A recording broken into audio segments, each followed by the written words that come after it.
Subhanallah, subhanallah, subhanallah, subhanallah, subhanallah, subhanallah, subhanallah. Subhanallah. Bismillahirrahmanirrahim. Alhamdulillah nahmaduhu wa nasta'inuhu wa nastaghfiruh bih wa natubu ilaihi min syururi anfusina wa min sayyiati a'malina.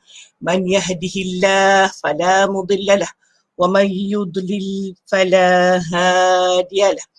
Ashhadu an la ilaha illallah wa ashhadu anna Muhammadan abduhu wa rasuluh.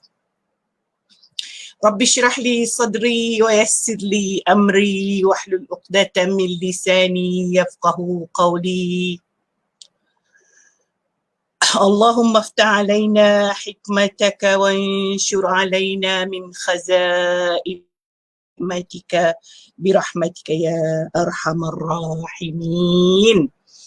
Assalamualaikum warahmatullahi ta'ala wabarakatuh. Alhamdulillah, alhamdulillah, summa alhamdulillah. Alhamdulillah, kita mulakan dulu pertemuan kita dengan sama-sama membaca Ummul Kitab Al-Fatihah. Bismillahirrahmanirrahim. Alhamdulillahi Rabbil Alamin. Ar-Rahmanirrahim. Maliki yaumiddin. Iyyaka na'budu wa iyyaka nasta'in. Ihdinas siratal mustaqim. Siratal ladzina an'amta 'alaihim ghairil maghdubi 'alaihim waladdallin. Amin. Amin ya Rabbal Alamin. Apa khabar semua? Mudah-mudahan sihat, sejahtera. Alhamdulillah. Kita masih dikehendaki untuk sentiasa menjaga diri kita daripada jangkitan virus corona yang masih lagi terus menduga memberi ujian kepada kita, dan saya kira banyak norma baru yang telah kita pun sudah biasa, dan alhamdulillah kita terus bertahan, kita terus bersabar, kita terus memohon, berdoa kepada Allah Subhanahu Wa Taala. Mudah-mudahan kita terselamat daripada segala bencana, ujian dan sebagainya. Dan perlu diingatkan mungkin mereka yang muda merasa mereka mempunyai imunisasi yang tinggi, tidak ada masalah, tetapi ingatlah di sana ada kanak-kanak kecil, ada orang dewasa, orang keluarga emas, mungkin yang berisiko tinggi di rumah kita. Jadi kalau pulang dari luar, kena jagalah SOP pakaian yang kita pakai, terus kita tukar, mandi dan sebagainya untuk menjaga keselamatan orang yang ada di sekeliling kita. Dan yang pentingnya doa kita tidak berhenti. Dah lama juga benda tidak berikan doa-doa pelindung dan sebagainya, tapi insyaAllah semua ingat, dan saya rasa apabila kita sudah lama daripada awal, daripada Mac sampai sekarang ni, saya kira kita sudah banyak hafal doa dan selalu kita amalkan untuk mengelakkan pelbagai penyakit yang mungkin hadir. Cuba kita tengok siapa ada di talian kita pada hari ini, yang ada bersama kita pada pagi ini. Ya, kita ada bersama Kamisah. Waalaikumsalam warahmatullahi ta'ala wabarakatuh. Dan diberi salam kepada semua sahabat yang lain. Kita ada Nutfia Aras. Waalaikumsalam warahmatullahi wabarakatuh. Sahabat-sahabat sekalian, saya mohon maaf sebelum ini benda bagi tahu hari Ahad ni tak ada tadabbur. Kerana ada live, saya akan menjadi tetamu pada orang lain, tapi atas sebab-sebab tertentu kami tangguhkan dahulu live itu dan saya kembali untuk tadabbur. Benda alhamdulillah hari ini dapat juga bersama dengan sahabat-sahabat penjuang syurga, sahabat-sahabat yang sentiasa berjihad untuk mendapat redha Allah semua. Malam tadi saya sudah terfikir-fikir untuk mengiklankan hari ini tiada tadabbur dan tiada juga live, kerana semalam mungkin terlalu banyak saya duduk mengikuti bengkel dan sebagainya, saya agak keletihan dan sukar untuk duduk Tapi alhamdulillah bila saya bangun pagi ni, bila bonda bangun pagi ni, sangat-sangat syukur bonda rasa segar, dan sebab itulah bonda terus saja iklankan bahawa kita ada tadabbur hari ini. Sebenarnya semua benda itu rahmat Allah, semua benda itu, semua perkara yang berlaku itu adalah rezeki yang Allah berikan kepada kita. Kehadiran rakan-rakan, sahabat sekalian bersama saya pagi ini juga adalah rezeki daripada Allah Subhanahu Wa Taala. Kita sangat-sangat merasa merasa bersyukur. Seharusnya kita bersyukur, ucaplah alhamdulillah, ucaplah tasbih, ucaplah apa sahaja sebagai tanda kesyukuran kita kepada Allah Subhanahu Wa Taala.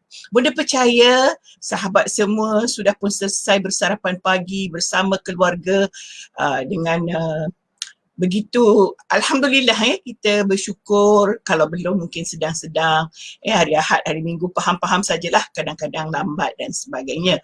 Tapi ada orang tu memang kalau ikut jadual biasa, dia tak kira sama ada hari cuti atau tidak, dia akan melakukannya dengan baik. Sahabat syurga, pejuang redha Allah sekalian, di kesempatan pagi ini bonda ambil masa sebelum kita tadabbur sebab nanti saya lupa. Ada satu buku yang bukanlah, bonda bukan penyelenggara, bukan juga editor, hanya sebagai penyumbang salah satu artikel dalam ni. Kalau sahabat sekalian lihat tajuknya, Hijrah Hati. Kenapa bonda bawakan hari ini? Sebab di dalamnya, bonda pun baru baca malam tadi sebahagian, tak baca semua lagi. Bagaimana penyumbang, ada 40 orang penyumbang menukilkan pengalaman mereka, bagaimana mereka boleh berhijrah daripada satu perkara yang mungkin rasa tak tertanggung, atau mungkin satu perkara yang tak sepatutnya tidak dilakukan, tapi berhijrah. Hijrah itu dengan hati sekali. Kita jangan hijrah di zahir sahaja. Hijrah hati untuk berubah kepada yang lebih baik. Jadi saya kira dia satu bacaan ringan yang mungkin boleh saja siapa-siapa baca, yang tua, yang muda dan sebagainya. Mungkin ada sesiapa yang nak hadiahkan, mesti anak-anak, rakan-rakan dan sebagainya, atau sendiri nak baca. Sebenarnya yang ada pada saya tidak banyak, hanya ada, saya beli 20 saja. Jadi ada 10 lagi baki. Semalam sudah ditangkap orang 10, tapi masih saya belum hantar lagi atau mereka belum datang. Jadi nanti bonda akan letakkan satu link di bawah selepas habis live ni. Link itu boleh beli online dan boleh buat masa ini sehingga esok harganya masih RM20, jadi mungkin post dan sebagainya dalam 29 dah, begitu 28, 29 dah. Jadi sebelum naik, selepas 30 dia akan menjadi 25. Biasalah jualan begitu, peringkat awal panas-panas dia bagi ini. Dan itu pihak nanti pihak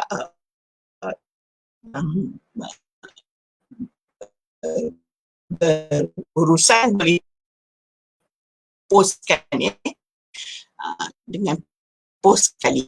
Kalau nak dengan saya, harga RM20 sajalah, tapi ambil di rumah. Saya tak post. Sebab benda ni sikit. Sebenarnya benda sangat sayang buku ni. Dia bukan sahaja dalamnya hebat, bukunya pun amat cantik, hijau putih. Dan kalau nak tahu, di dalamnya ada, siapa kenal bonda ada bab yang bab adliah, tulisan bab akhir, kita letak depan dan sekali bonda ni. Okay, jadi Itu saja iklan gini. Oh, nak tambah satu lagi iklan. Semua orang dah tahu saya bagi murah. Ni ada RM20, misalnya RM30. Tanpa pos RM50 dan ambil. Bila bukan kita nak bersalam-salam dan sebagainya. Mungkin bertemu wajah, melihat sihat-sihat walafiat semua. Okey, itu saja dan saya mahu kembali kepada tadabbur kita pagi ini. Okay, Amy tadi, waalaikumsalam. Kita lihat Maznah Ibrahim. Assalamualaikum Bunda Prof dan rakan-rakan. Waalaikumsalam warahmatullahi taala wabarakatuh. Kita sentiasa mudah-mudahan dilindungi Allah. Amin, amin ya rabbal alamin. Maznah lagi, line tak baik. Memang line tak baik sebab itu nak sangat baca buku Hijrah Hati. Siapa rasa nak post, nak cepat, nanti isi on page saya akan bagi di bawah link. Kalau nak cepat lagi, datang rumah lah.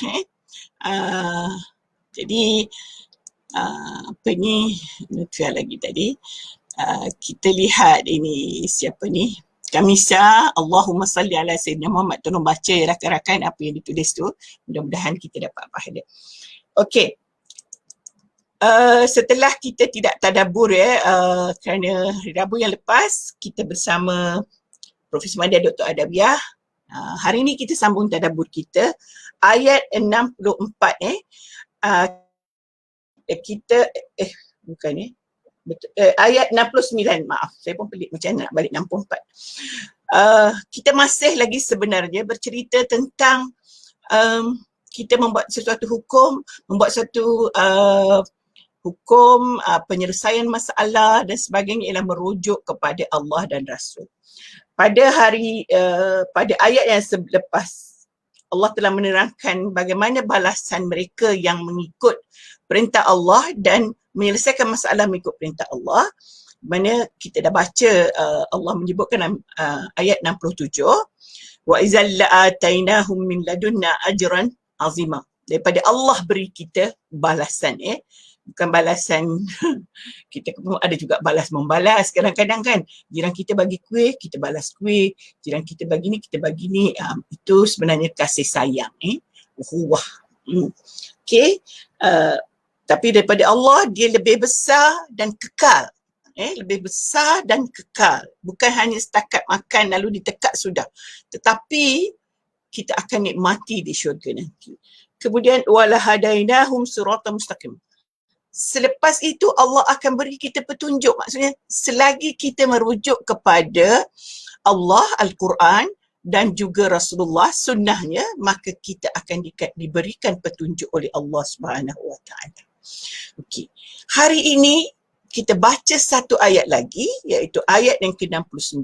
A'udzubillahi minasyaitanirrajim.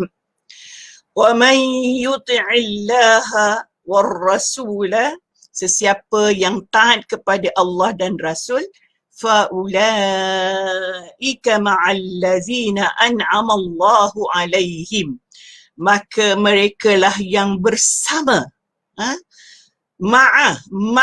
bersama, allazina, mereka yang diberikan nikmat oleh Allah, minan nabiyyin was-siddiqin wasyuhada' wassalihin wa hasuna ulaika rafiqa. Mereka lah yang akan ditempatkan nanti di syurga bersama siapa sahabat sekalian? Subhanallah, Masya Allah, Tabarakallah. Bersama siapa? Bersama para nabi, para siddiqin, para sahabat, syuhada, orang-orang yang syahid, wassalihin, dan orang-orang yang salih. Wa hasuna ulaika rafiqa. Inilah dia seelok-elok teman dan rakan kepada orang yang taat. Sebab itu dalam judul yang Bunda berikan pagi tadi ialah bagaimana kita boleh bersama para salihin. Kita selalu mendoakan rakan-rakan kita, sahabat kita, saudara mara kita yang pergi lebih dahulu daripada kita. Mudah-mudahan mereka ditempatkan bersama para salihin. Itu doa kita. Dan kita yang masih hidup, apa usaha kita? Bagaimana kita boleh dapat menjadikan rafiq, menjadikan teman para nabi, para sahabat, para syahid, para salihin. Kita juga kena menjadi salihin. Baru bolehlah mencapai kepada tempat itu. Dan kita akan ingat, kita perlu ingat kembali ayat sebelum itu. Iaitulah semua perkara kita rujuk kepada Allah dan Rasul. Jadi bukan maksudnya kita bila kita menghadapi masalah, kita rujuk kepada yang lain. Dan saya ingin betulkan sedikit ataupun memberikan sedikit penjelasan kepada sahabat dan diri saya. Bukan berarti merujuk itu kita tak boleh minta tolong dengan orang lain. Ada perkara, contohnya Allah Subhanahu Wa Taala mengingatkan kita, fas'alu ahla zikr, tanya kepada mereka yang lebih pakar. Jadi kita kena tanya yang pakar. Pakar perubatan, kita tanya pakar perubatan. Kalau hang sakit mata macam bunda ni, rujuk pakar mata, doakan bunda sebab esok lusa saya akan pergi pakar mata. The problem dengan mata tak nampak. Jadi buku hijrah ni sebenarnya terpaksa pakai magnifying nak baca, walaupun tulisannya agak besar berbanding buku yang lain. Jadi kita pergi kepada pakar, tetapi ada penyelesaian hukum tertentu yang kita mesti rujuk kepada Al-Quran dan hadis, sebab terutama hukum yang manusia tidak dapat sampai kepadanya.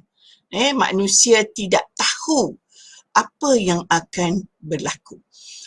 Cuba kita fikirkan apa yang dikatakan perbalahan. Bunda dah beri contoh banyak tentang pembahagian harta, tentang pakaian, tentang apa sebelumnya itu. Kita tidak boleh rujuk kepada orang lain sebab itu ada hukum dalam Al-Quran. Maksudnya, dimudahkan ceritanya, setiap perkara yang ada hukumnya di dalam Al-Quran dan Sunnah, maka kita kena ikut yang itu. Bukan perkara keduniaan kita. Contohlah kita kata, banyak mana kita nak makan. Sunnah ada. Tapi ada juga yang kita rujuk kepada pakar. Pakar perubatan contohnya, pakar dietitian, makanan. Kita ikut sunnah, Rasulullah mengatakan makan ketika lapar, berhenti sebelum kenyang. Itu sunnah. Tapi kita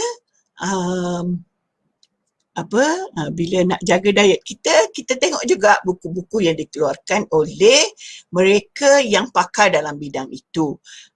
Kerana di dalam sunnah memang ada disebutkan makanan-makanan yang baik, tetapi di zaman kini juga ada makanan yang kurang baik, maka kita kena tinggalkan. Makruh kalau kita makan makanan yang kurang baik, yang tidak memberikan kebaikan kepada kesihatan kita. Jadi kita rujuk juga bagaimana kaedah Rasulullah makan.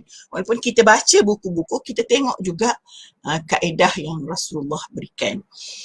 Sebenarnya terutama kita benda lah kan, tak tahulah orang lain, yang macam-macam penyakit, ada sebenarnya contoh mungkin saya bukanlah penyakit diabetik kronik, tetapi sesuai dengan umur, sesuai juga dengan keadaan kandungan syugar dalam badan, saya kena kurangkan gula. Malah langsung, kalau boleh langsung tidak ada gula putih lah, hanya makan gula perang dan sebagainya. Ini tidak detail di dalam Al-Quran, tidak detail di dalam hadis. Tetapi kan kita lihat secara general, kita tidak boleh mencampakkan diri kita kepada kebinasaan. Jadi kita mencari yang sesuai dengan diri kita. Dia kata bukan haram nak makan gula. Memang tidak haram, tetapi dia membahayakan kita. Andai dia membahayakan kita, maka kalau kita tinggalkan, kita dapatlah pahala. Kita nak jadi soleh ni. Jadi semua perkara ya tuan-tuan dan puan-puan sekalian, perlu dilihat ya perkara tersebut. Bukan, sebenarnya tidak susah untuk mencari pahala. Malah ya Allah Subhanahu Wa Taala merekodkan pahala kita apabila kita meniatkan sesuatu yang kita lakukan itu demi kebaikan, demi maslahah, demi maslahah kerana Allah.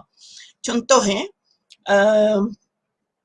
diet lah, saya pergi kepada diet. Kita nak balik pada hukum Allah dan Rasul. Supaya niat kita supaya apa yang kita buat itu ibadah. Sebab sekarang musim-musim orang jaga diet agaknya duduk rumah je ni asyik nak makan. Jadi timbullah suku-suku separuh, timbullah macam-macam teori dalam pemakanan dan sebagainya. Begini ya tuan-tuan dan puan-puan sekalian. Kita mahukan kesihatan dan kita mahukan juga pahala. Kalau kita jaga pemakanan kita dengan niat untuk sihat, dapat pahala. Tambah lagi, nak sihat untuk beribadah kepada Allah, tambah lagi pahala. Jadi kita niat tu yang baik-baik belaka. Bukan kita nak diet kerana kita nak ramping, supaya orang tengok kita kelihatan sentiasa muda, sentiasa bentuk badan yang comel dan sebagainya. Tuan-tuan dan puan-puan, boleh niat begitu, tak salah pun. Untuk dilihat oleh pasangan kita, untuk disenangi oleh orang-orang lain yang melihat kita. Orang lain tidak rasa, tidak sampai berdosa melihat kita kerana bentuk badan kita yang tidak bagus.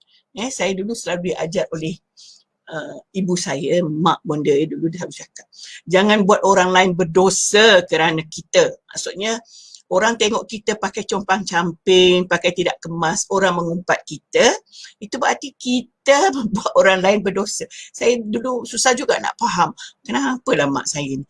Dah dia mengata kita dialah berdosa. Tidak, dia kata, kita buat yang sederhana, yang baik-baik, supaya orang tidak berdosa mengutuk kita. Macam tu sekali kita menjaga sahabat kita. Kan kita kata, kita mahu ke syurga bersama. So kita jagalah. Jangan sampai orang mengeluarkan kata-kata yang tidak baik atas kesalahan dan kesilapan kita. Okey. Jadi bonda sengaja beri contoh yang mudah ya untuk mendapatkan amal soleh, amat menjadi orang yang soleh.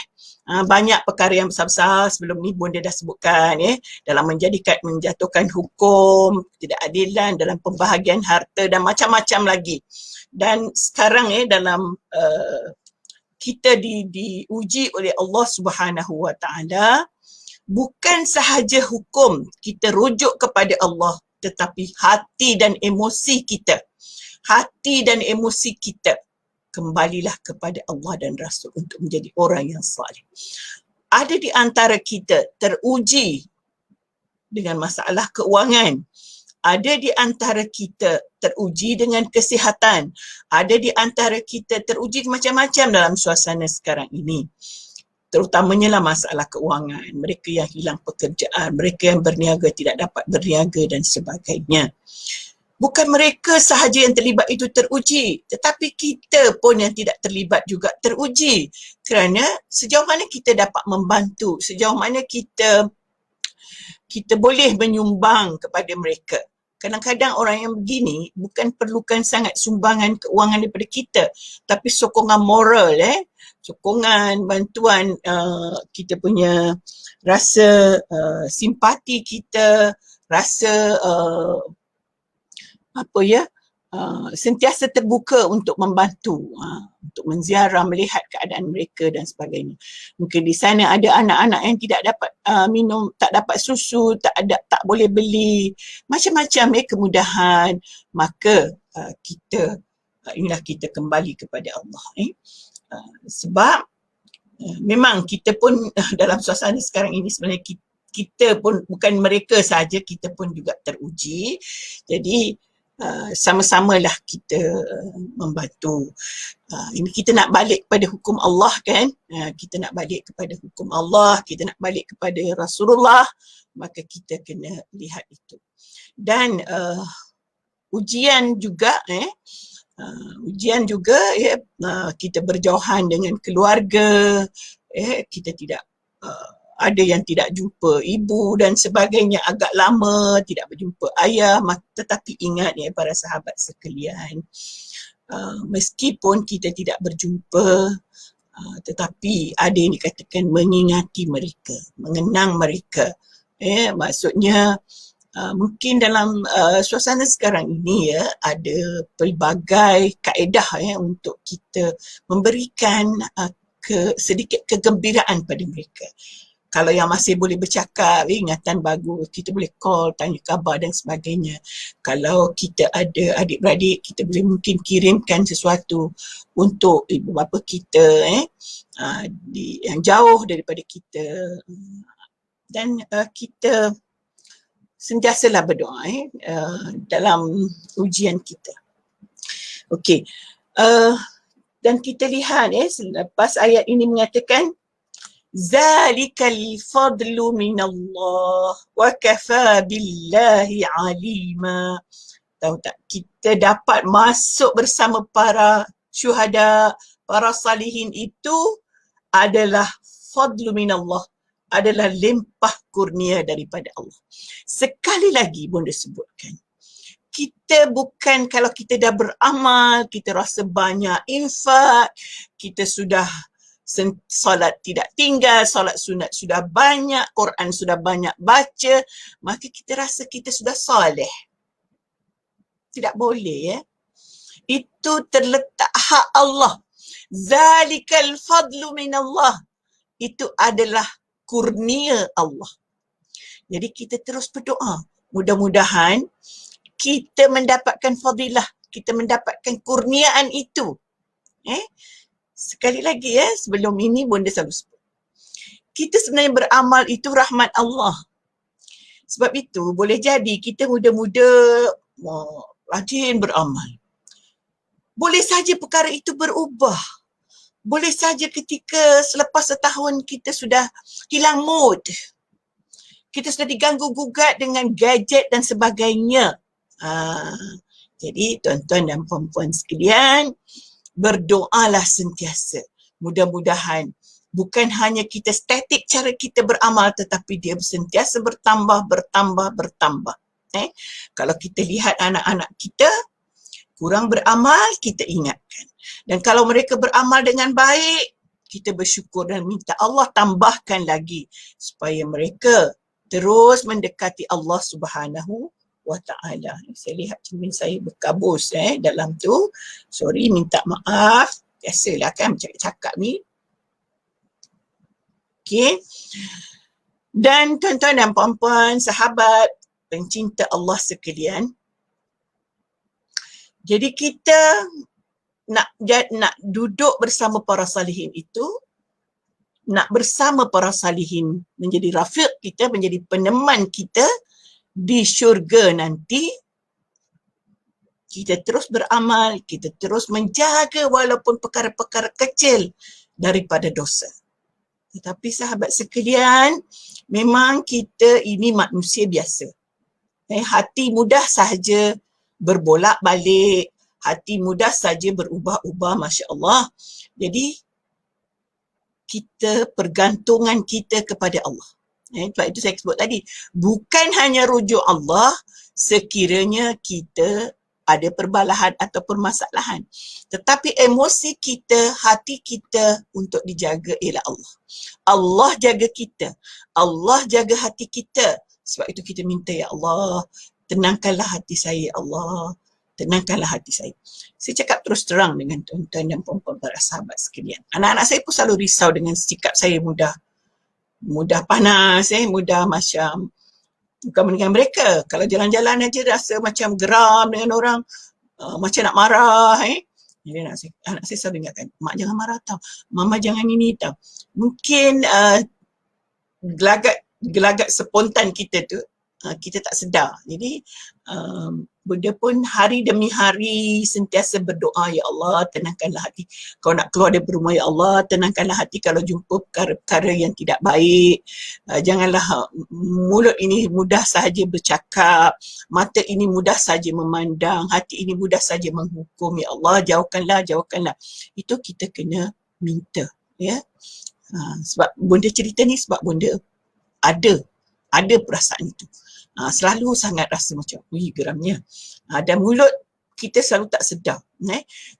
Kalau tuan-tuan dan puan-puan, sahabat syurga sekalian dalam kereta. Orang bawa kereta kan, kita duduk sebelah dia. Macam marah dengan orang lain. Kalau bunda duduk sebelah tu, bunda terfikir.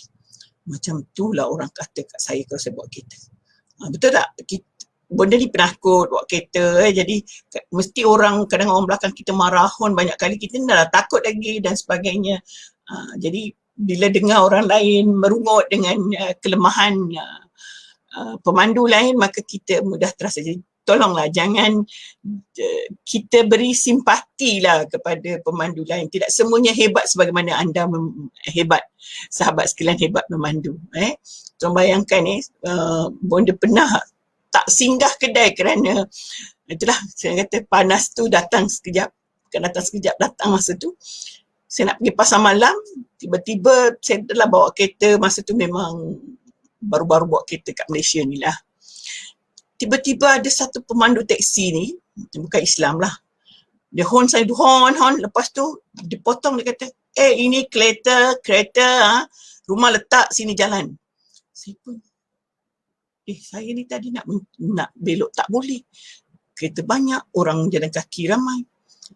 Panas tu tiba-tiba saja datang. Panas masa muda kan. Terus balik rumah. Diam, tak percaya cakap. Suami tanya, kata nak pergi pasar. Tak jadi, orang marah, kita tak tahu bawa kereta. Itu ada dua tau mana. Marah tu pertama, marah dengan orang marah kita tadi. Tu kecil hati suami tak hantar pergi pasar tu satu juga. Jadi sebenarnya macam itulah kita jaga hati kita. Dan kita kadang-kadang tidak mampu sendiri menjaga hati kita. So kita minta pohon kepada Allah supaya tolong menjaga kita. Sebab itu kita banyakkan zikir, banyakkan zikrullah. Keluar rumah, drive saja, bacalah apa-apa supaya kita dekat dengan Allah. Supaya kita tidak mudah mengeluarkan kata-kata yang tidak baik. Sebenarnya tuan-tuan dan puan-puan sekalian, macam ni, kadang-kadang ada sesuatu yang kita suka, kita nak tapi tak berlaku.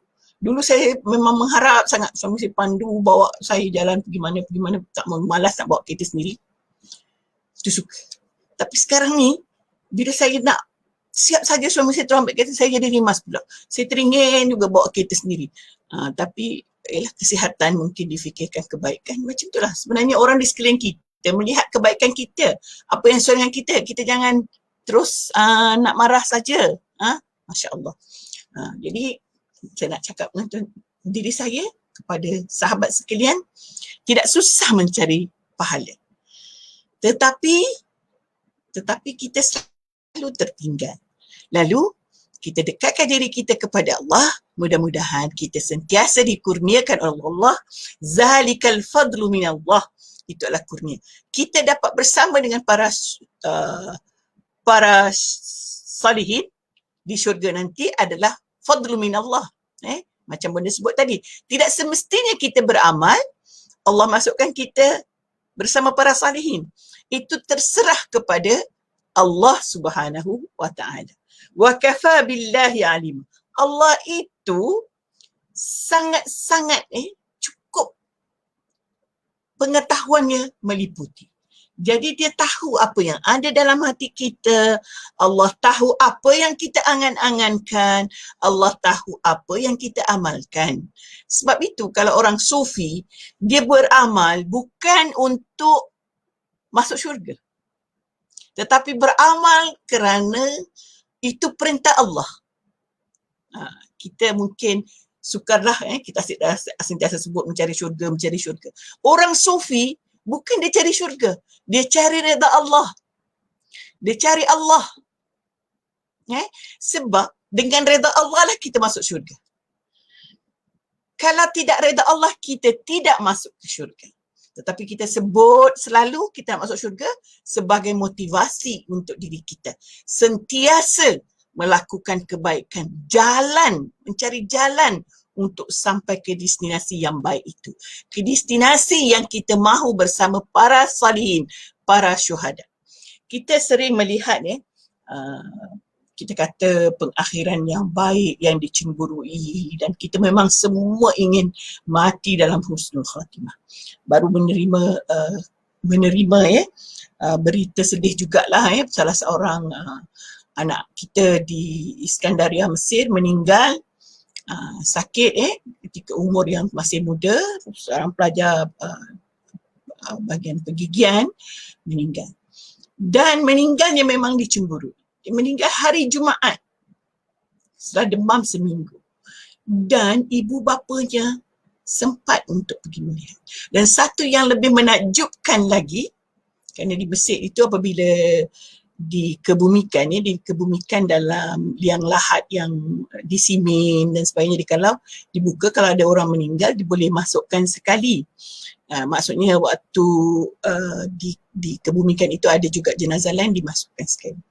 Dan apa yang berlaku, subhanallah, masya Allah, tabarakallah, ada seorang bayi yang meninggal sama waktu dengan itu dan dikebumikan. Lalu dia dikebumikan bersama dengan anak anda yang pergi. Mudah-mudahan mereka berdua akan bersama di syurga Allah Subhanahu wa taala. Meninggal dalam keadaan menuntut ilmu, jauh daripada keluarga, dikebumikan jauh daripada tanah tumpah darahnya. Itu semua petanda-petanda syahid dan kita syahid akhirat lah meninggal dalam menuntut ilmu, dan Allah ambil dia kembali pada hari yang memang disebutkan bahawa mereka yang meninggal hari Jumaat ini adalah satu petanda yang baik.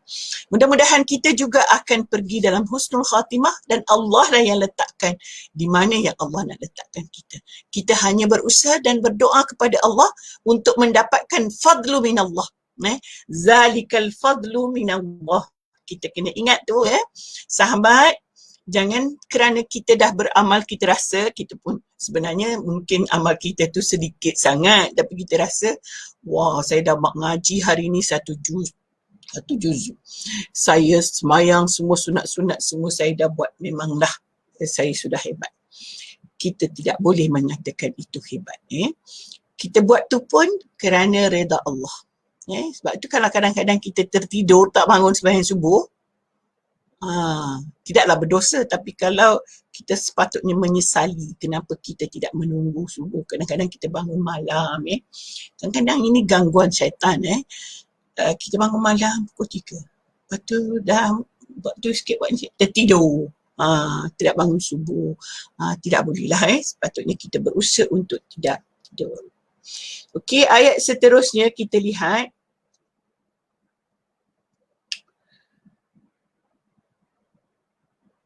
Ini sudah macam ayat yang berlainan daripada ayat tadi, tapi masih ada perkaitan.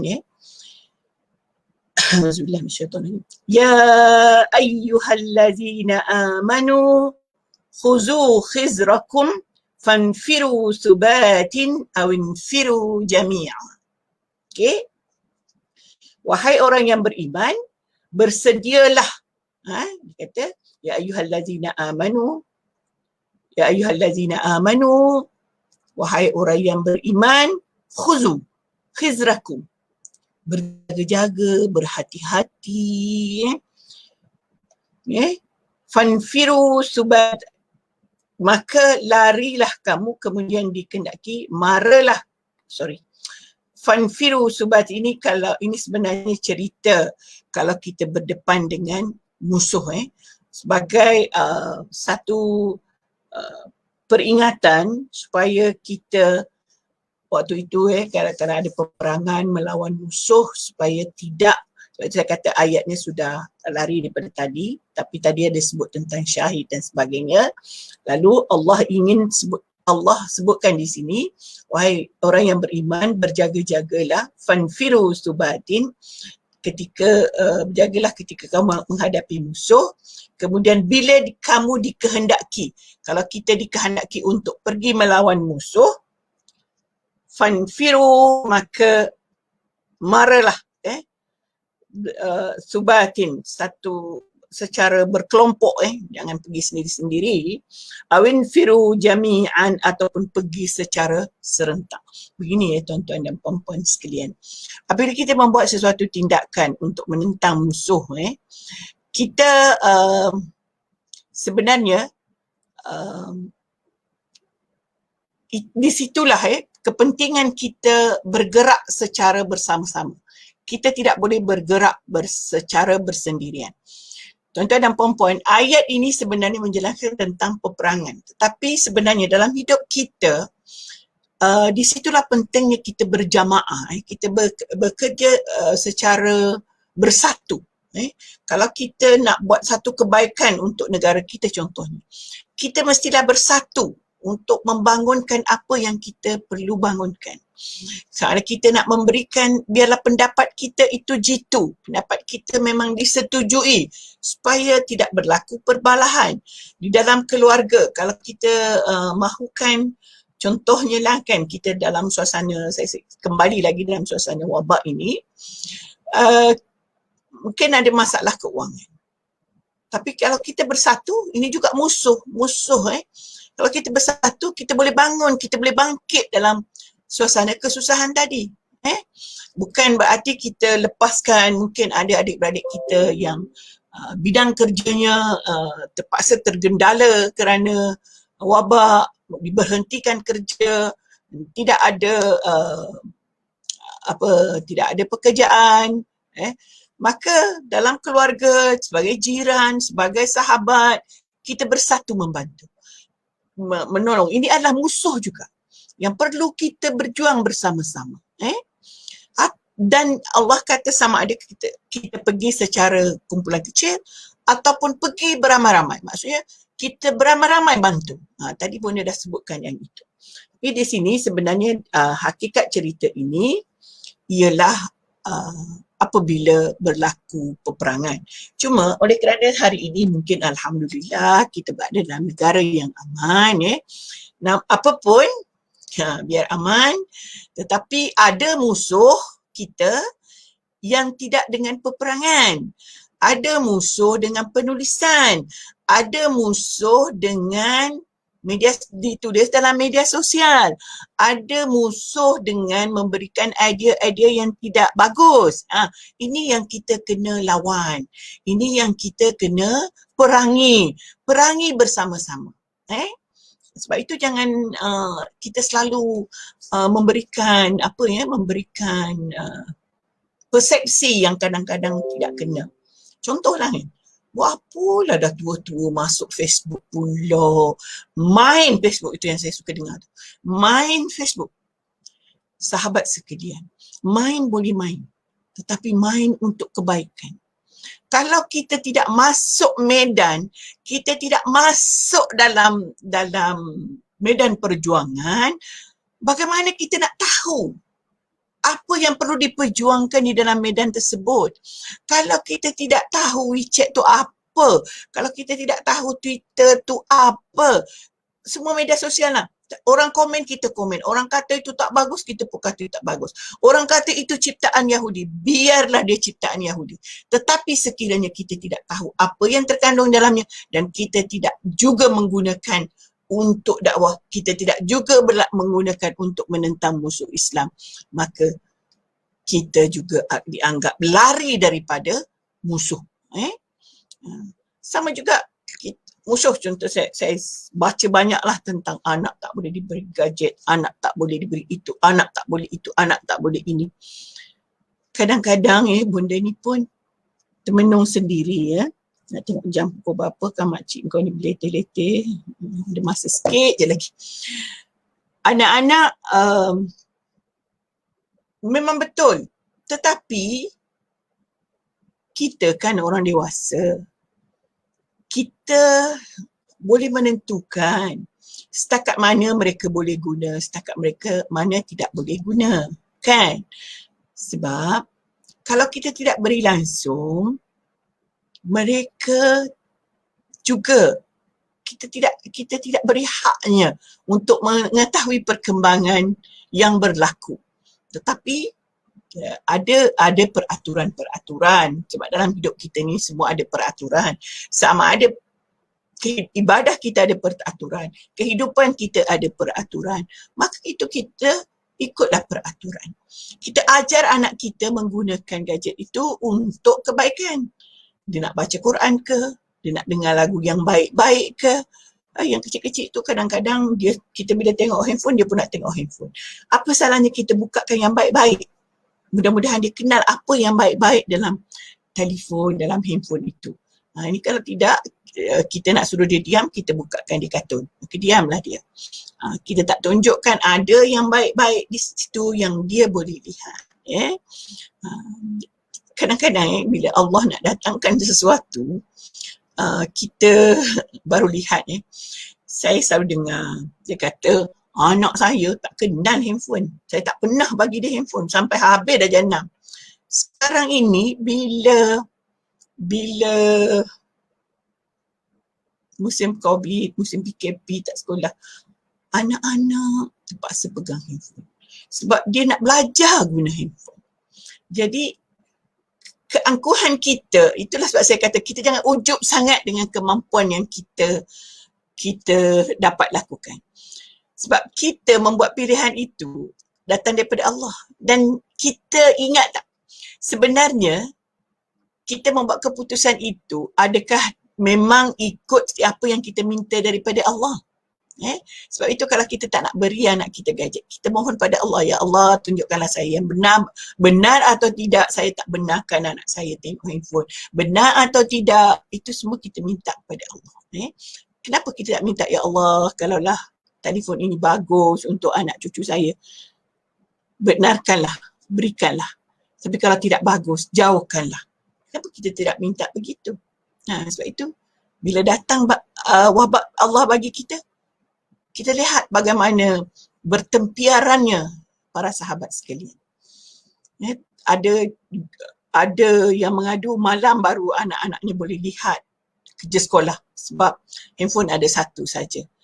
Ibunya mungkin betul lah tidak mampu nak beli. Dan begitulah seterusnya. Maka terpaksa anak-anak itu pegang handphone dan sebagainya. So kita dalam keadaan begini, kita kena ingat Allah Subhanahu Wa Taala. Apa yang ditentukan oleh Allah, itulah yang terbaik untuk kita. Okey, para sahabat sekalian, mudah-mudahan kita semua akan ditempatkan bersama para salihin di akhirat. Tetapi kaedahnya mestilah juga kita sentiasa melakukan amal saleh, kita menjauhkan yang mungkar dengan mendekatkan diri kita kepada Allah, dengan tidak pernah ujub dengan amal kita, tidak ujub dengan kita punya infak, tidak ujub dengan ibadah kita. Kita mesti rasa rendah diri, rasa tawaduk, rasa macam mana rasa bahawa apa yang kita buat itu semuanya dengan izin Allah Subhanahu Wa Taala. Okey, mungkin cukup setakat itu saya ringkaskan Datin Nolia Zulia, iktibar wabak. Ya betul, kita insaf. Mungkin itulah kaedah yang Allah berikan supaya kita menambahkan keinsafan kita. Okey, saya sudahi pertemuan kita pada pagi ini. Mudah-mudahan kita semua dalam redha Allah. Marilah kita berdoa sentiasa pada Allah supaya Allah berikan kita rahmat, berikan kita kesungguhan untuk beribadah, menjauhkan kita daripada mungkar. Saya mohon maaf andainya ada salah dan silap. Sebenarnya yang baik itu datang daripada Allah, yang buruk itu datang daripada saya. Jom kita baca doa selamat, mudah-mudahan kita selamat sejahtera dari segala-galanya. Bismillahirrahmanirrahim. Allahumma inna nas'aluka salamatan fid din wa afiatan fil jasadi wa ziyadatan fil ilmi wa barakatan fil rizq وتوبة قبل الموت ورحمة عند الموت ومغفرة بعد الموت. اللهم هون علينا في سكرات الموت والنجاة من النار وهب لنا من لدنك رحمة. ربنا آتنا في الدنيا حسنة وفي الآخرة حسنة وقنا عذاب النار. والعصر إن الإنسان لفي خسر إلا الذين آمنوا وعملوا الصالحات. Sekian wabillahi taufiq wal hidayah. Assalamualaikum warahmatullahi taala wabarakatuh.